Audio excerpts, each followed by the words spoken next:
దేవుని నామములను, దేవునికి ఉన్నటువంటి పేర్లకున్న అర్థాలను మనం నేర్చుకుందాం. యెహోవా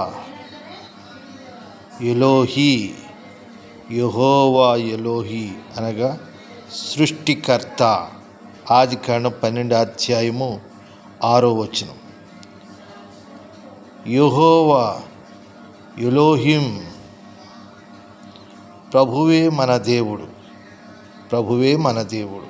కీర్తనల గ్రంథం 9వ కీర్తనల గ్రంథం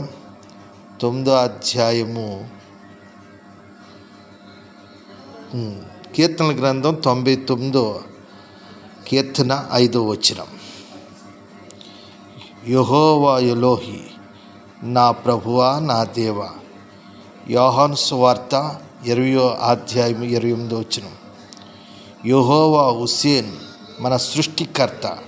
కీర్తనలు 95 కీర్తన 6-7.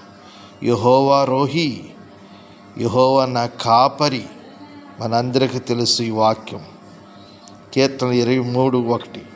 యెహోవా నా కాపరి, నాకు లేమి కలగదు. ఇక 6వదిగా యెహోవా మెకదేశ్, యెహోవా మెకదేశ్, పరిశుద్ధపరచు యెహోవా.